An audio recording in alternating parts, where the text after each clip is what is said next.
let's begin with the first gland, that is the pituitary gland. This gland is actually associated with brain, and this is also known as the master endocrine gland, right? It is known as what? It is known as master endocrine gland. It is associated with brain, but it is the smallest gland of your body. Among the endocrine glands, this gland, it is the smallest, just 1.3 centimeter in diameter and weighs just about half a gram, right? So just look at this. When we talk about the location of the pituitary gland, then it is located just below the hypothalamus. So this is the hypothalamus region, and with this hypothalamus region you can see this hanging structure, and this hanging structure is nothing but the pituitary gland. So as you can just read this, just below the hypothalamus, attached to brain by a stalk infundibulum. So it is attached to the brain by a stalk which we call as infundibulum, continues with hypothalamus. So as a whole, this pituitary gland, it lies below the hypothalamus. This is the hypothalamus, right? And the hanging this structure which is attached to this hypothalamus, it is what? It is the pituitary gland, right? Now this structure of the pituitary gland, if you look at the structure of the pituitary gland, it looks like this.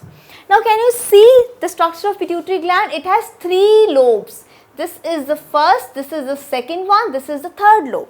So we have 3 main lobes of different origin. So we have an anterior lobe, we have an intermediate lobe, and we also have a posterior lobe. So just look at the image. This one, this is your interior lobe of the pituitary gland. In the middle one we have the intermediate lobe of the pituitary gland, and then we have the posterior lobe of the pituitary gland.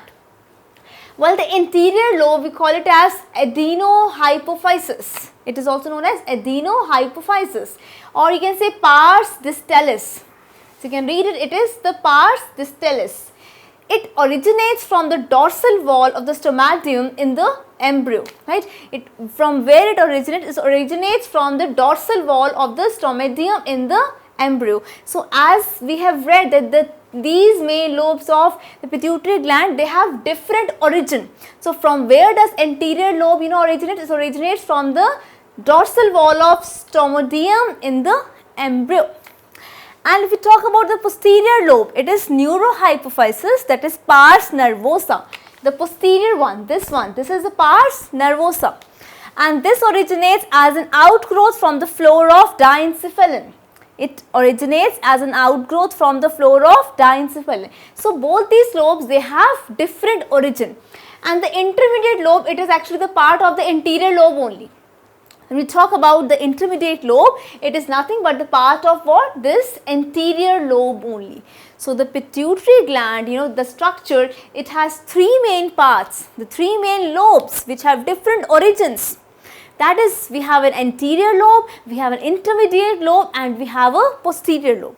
Now if we talk about the lobes as a whole, then the 75% part is actually the anterior lobe. So the anterior lobe is much larger, and the 25% part is actually of the posterior lobe, right? So it is much smaller. Remember that the intermediate lobe, it is actually the part of anterior lobe only. So we are considering that both these lobes, the anterior lobe and the intermediate lobe, they both are covering the 75% part of the pituitary gland, and the posterior lobe is covering the 25% part of the pituitary gland.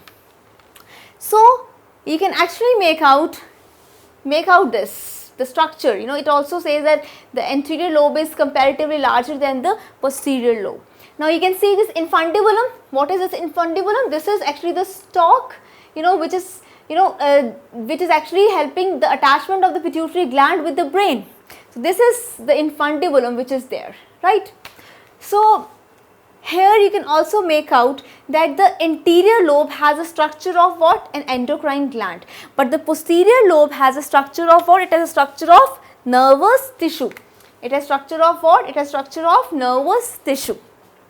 So this was about the structure of the pituitary gland as a whole. It's 3 lobes. Now if we talk about the main function of the pituitary gland, that is the release of those chemical messengers, that is the hormones.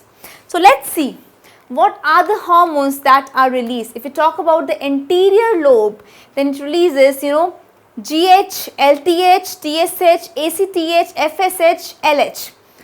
So except for this growth hormone, except for this GH, all other hormones are the tropic hormones. Now what are the tropic hormones? Tropic hormones are the ones which stimulate certain other endocrine glands to secrete their secretion, right?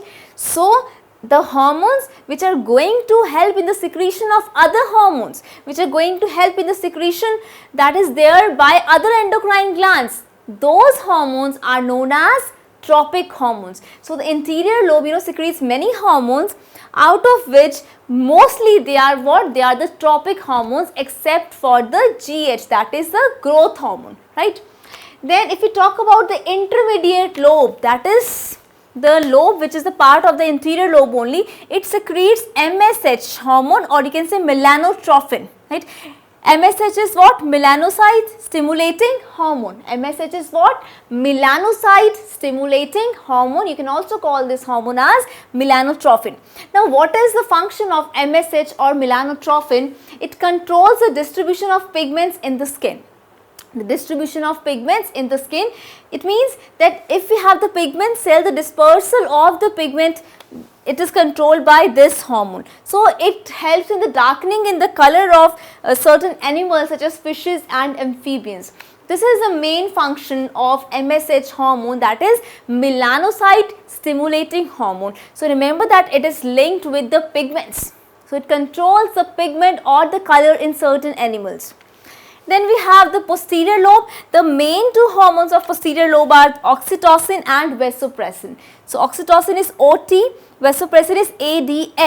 ADH is antidiuretic hormone. What is ADH? It is antidiuretic hormone, right? So we will be discussing the function of these hormones, but I hope that you have understood the function of MSH. It's just this much only, that is melanocyte stimulating hormone, which controls the distribution of pigments in the skin. It means what? The dispersal of pigment granules in the pigment cells. So it darkens the color in certain animals like fishes and amphibians. Then we will discuss the detail of the functioning of the hormones that are secreted by the anterior lobe of the pituitary gland and the posterior lobe of the pituitary gland. So as you can see in the image also, this is the anterior lobe of the pituitary gland, that is anterior pituitary gland, and this is the posterior lobe of the pituitary gland, that is the posterior pituitary gland. So what are the hormones that the anterior lobe is secreting? It is ACTH, right? It is adenocortical hormone. So this hormone is secreted by what? The anterior pituitary gland. Then we have this growth hormone.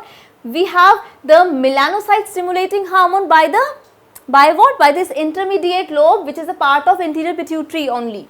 Then we have this TSH, thyroid stimulating hormone.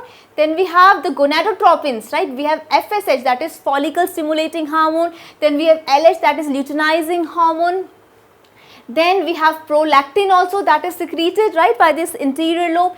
Then if you talk about the posterior lobe, I told you that there are two major important hormones that are secreted, that is the oxytocin and ADH. ADH is also known as what? Vasopressin. What is ADH? It is antidiuretic hormone. So don't worry, we are going to discuss these functions, because the discussion of the functions that these hormones perform, it is also equally important. You need to know what is the role of these hormones in your body that are secreted by the pituitary gland, that is the master endocrine gland of your body, right? So let's see what are the functions that are performed by these hormones.